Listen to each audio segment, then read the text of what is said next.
पड़ना भी गलत माना जाता है कि गैर मर्द का साया न पड़े, लेकिन अब यहाँ औरतें बोली है तो इसका जरूर मकसद है और ये मकसद पूरा होगा। ये एनआरसी हटेगी या सीए हटाना पड़ेगा, अगर वो नहीं हटाएंगे तो हम यहाँ से नहीं हटेंगे, बिल्कुल नहीं हटेंगे सर।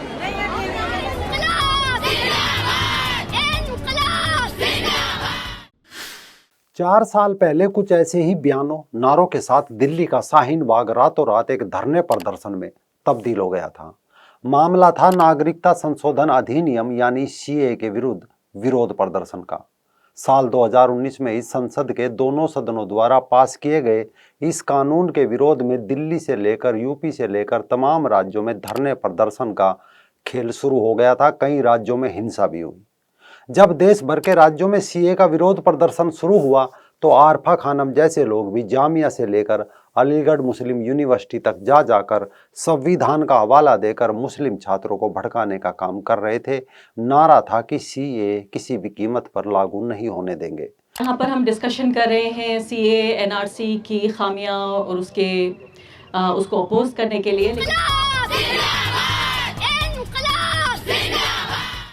नमस्कार दोस्तों, मैं राजीव चौधरी।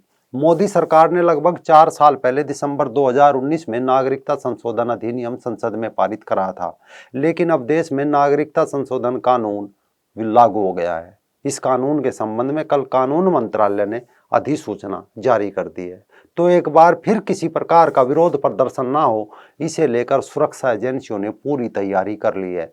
राजधानी दिल्ली के संवेदनशील इलाकों में फ्लैग मार्च निकाला गया। दिल्ली के संवेदनशील इलाकों में सुरक्षा कड़ी कर दी गई। नॉर्थ ईस्ट और साउथ ईस्ट दिल्ली के कई इलाकों में दिल्ली पुलिस और पैरामिलिट्री फोर्सेस ने फ्लैग मार्च किया। वहीं उत्तर प्रदेश में भी सुरक्षा को लेकर अलर्ट जारी किया गया है। सभी संवेदनशील इलाकों में अतिरिक्त पुलिस फोर्स की तैनाती का निर्देश दिया गया है। सोशल मीडिया पर भड़काऊ भाषणों पर भी नजर रखी जा रही है। ऐसे में मन में सवाल उठना लाजमी है, आखिर ये सीए क्या है और इस कानून के पास होने के बाद मुसलमानों का क्या बिगड़ने वाला है? कुछ बदलने वाला है? बदलाव क्या होंगे? उससे पहले ये भी जानना जरूरी है कि इसके विरोध में केजरीवाल और ममता बनर्जी से लेकर ओवैसी तक लेफ्ट पार्टियां तक क्या क्या बयान दे रहे हैं। ममता बनर्जी ने कहा है कि अगर सीए कहता है कि आप नागरिक हैं तो इसका मतलब ये है कि वे पहले नागरिक नहीं थे। क्या इसका मतलब ये है कि अगर सीए दिखाकर एनआरसी लाकर यहाँ के लोगों की नागरिकता खत्म कर दी जाएगी तो हम विरोध करेंगे? मैं इसे स्वीकार नहीं कर सकती। यानी ममता को डर है कहीं उसके मुस्लिम वोट की नागरिकता समाप्त ना हो जाए। तो केजरीवाल जी ने भी कहा है कि बीजेपी शायद दुनिया की अकेली पार्टी है जो पड़ोसी देशों के गरीबों को अपना वोट बैंक बनाने के लिए ये गंदी राजनीति कर रही है। मसलन केजरीवाल जी को डर ये है कि अगर सीए लागू होने के बाद जिन हिंदू, सिख, पारसी, बौद्ध को नागरिकता मिलेगी वो बीजेपी को वोट देंगे। इस कारण केजरीवाल जी का विरोध है। शायद वो कहना चाह रहे थे कि अगर पाकिस्तान, बांग्लादेश में सताए गए सिख और हिंदू उन्हें वोट देंगे तो फिर इस कानून से उन्हें कोई दिक्कत नहीं होगी। लेकिन सवाल है कि अगर सीए से गरीब लोग भारत आएंगे, क्या केजरीवाल जी बता सकते हैं कि बांग्लादेश से आए और म्यांमार के रोहिंग्या जो अपना वोट बैंक मानते हैं उनमें कितने उद्योगपति या बिल्डर है? इसके अलावा ओवैसी और लेफ्ट पार्टियों का भी कुछ ऐसा ही हाल है। मैं आपसे ये कह रहा हूं कि दिक्कत क्या है सीएए से? सीए से दिक्कत यह है कि यह मजहब की बुनियाद पर बनाया गया। एनआरसी जब होगा तो मुझसे कहा जाएगा कि अपने दादा का बर्थ सर्टिफिकेट लाओ। आधार कार्ड, ये उस आधार कार्ड को भी पढ़ा आपने? उसमें लिखा हुआ है कि this is not proof of citizenship.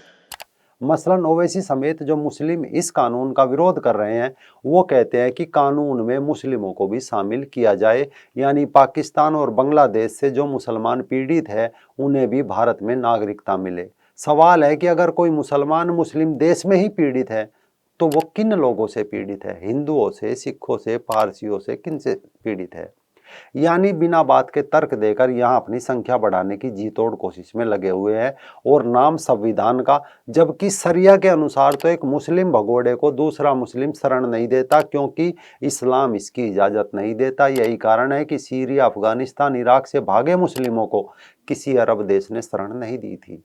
ऐसे में सवाल बनता है आखिर इस कानून की जरूरत इन लोगों को क्यों थी? दरअसल ये कानून उन विदेशी लोगों के लिए है जो भारत की नागरिकता के लिए आवेदन कर सकते हैं।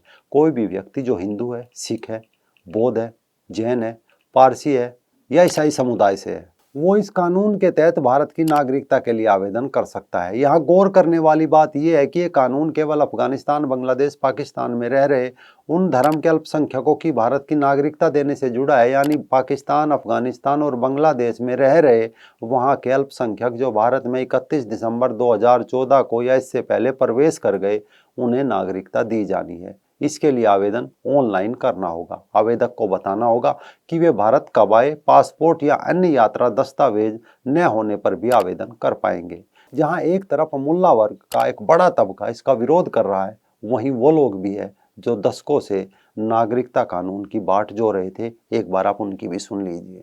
मृतक के शरीर में प्राण आ गए हैं और हमारे गले में जो फांसी जैसी समस्या थी उससे हमें मुक्ति मिली है। इतनी खुशी है। इन परिवारों के उन्होंने दर्द सुना और इन परिवारों को न्याय दिया, इसके लिए हम कोटिन कोटिन धन्यवाद कहते हैं। बहुत खुशी है, हमें बहुत खुशी है। ऐसे खुशी है जैसे हमें भगवान सामने मिल गया है। शायद यही कारण है कि पाकिस्तान के पूर्व क्रिकेटर दानिश कनेरिया ने भारत में सीए लागू होने पर खुशी जताई। उन्होंने सोशल मीडिया प्लेटफॉर्म एक्स पर पोस्ट करते हुए पीएम नरेंद्र मोदी और केंद्रीय गृह मंत्री अमित शाह को धन्यवाद किया। उन्होंने पोस्ट में लिखा, अब पाकिस्तानी हिंदू खुली हवा में सांस ले सकेंगे। दरअसल सांस कैसे ले सकेंगे? साल 2018 में गृह मंत्रालय ने नागरिकता आवेदन की ऑनलाइन प्रक्रिया शुरू की थी। मंत्रालय ने 7 राज्यों में 16 कलेक्टरों को भी ये जिम्मेदारी दी थी कि वे पाकिस्तान, अफगानिस्तान और बांग्लादेश से आए हिंदू, ईसाई, सिख, पारसी, जैन और बौद्ध नागरिकों को उनके ऑनलाइन आवेदन स्वीकार करे। इसके बाद गृह मंत्रालय ने 22 दिसंबर 2021 को राज्यसभा में बताया था कि ऑनलाइन मॉड्यूल के अनुसार मंत्रालय के पास 10,365 आवेदन लंबित पड़े थे। ये आंकड़े 14 दिसंबर 2021 तक के थे। इनमें 7,306 आवेदक अकेले पाकिस्तान के थे। गृह मंत्रालय के डेटा के अनुसार साल 2011 से 2014 के बीच 14,726 पाकिस्तानी हिंदुओं को LTV यानी लंबी अवधि का वीजा दिया गया। इसके बाद देश में नई सरकार आई और गृह मंत्रालय के अनुसार नवंबर 2021 से लेकर इस साल फरवरी तक पाकिस्तानी हिंदुओं को 600 LTV दिए गए। रिपोर्ट बताती है कि आज अकेले राजस्थान में 25,000 पाकिस्तानी हिंदू है जो नागरिकता मिलने का इंतजार कर रहे हैं। इनमें से कुछ तो बीते 20 सालों से इंतजार में है। कई लोगों ने ऑफलाइन भी आवेदन किया है। इसके अलावा भी देखें तो सरकार को साल 2018, 19, 20, 21 में पड़ोसी देशों के 6 समुदायों से नागरिकता के लिए 8,244 आवेदन मिले। अब अगर कानून लागू होने के बाद वो लोग कह रहे हैं तो उनकी भी सुन लीजिए। नागरिकता संशोधन कानून लागू होने के बाद देश में रह रहे रेफ्यूजीज काफी खुश हैं। खबर आते ही जोधपुर से लेकर दिल्ली तक पाकिस्तानी हिंदुओं ने जश्न मनाया। पाकिस्तान बनने के बाद जब पहली बार जनगणना की गई तो उस समय पाकिस्तान की 3 करोड़ 40 लाख आबादी में से 20% गैर मुसलमान थे। मगर आज पाकिस्तान के करीब 20 करोड़ नागरिकों में गैर मुसलमानों की सूची में अहमदी समुदाय को शामिल किए जाने के बावजूद वहाँ गैर मुसलमानों की आबादी 2 से 3% बची है। यानी पाकिस्तान का हिंदू ना घर का है ना घाट का। वहाँ धर्म बदलने की मजबूरी है। यहाँ रोजी रोटी और न जाने कब खदेड़ जाने का खतरा हर समय मंडराता रहता है। ऐसे में सवाल बन रहा था कि इस देश में हिंदुओं के लिए एक छोटे से झोपड़े के लिए जगह नहीं है। बाकी सड़क के ऊपर, नीचे, बीच में, चौराहों पर मजार बन सकती है, लेकिन किसी हिंदू के लिए घर नहीं है। ऐसे में इस कानून का आना उन लाखों पाकिस्तानी हिंदुओं, सिखों, बौद्धों के लिए वरदान से कम नहीं है जिनकी पाकिस्तान में दिन दहाड़े बेटियां तक उठा ली जाती है। कम से कम अब वो एक आस के सहारे अपना धर्म और बेटियां तो बचा सकते हैं कि भारत में उन्हें शरण मिल जाएगी। सवाल ये भी है कि जिस देश में करोड़ों बांग्लादेशी मुसलमान म्यांमार से रोहिंग्या आकर अवैध रूप से घुसकर रह सकते हैं, तो ऐसे में पाकिस्तान और बांग्लादेश में पीड़ित हिंदू क्यों नहीं रह सकते।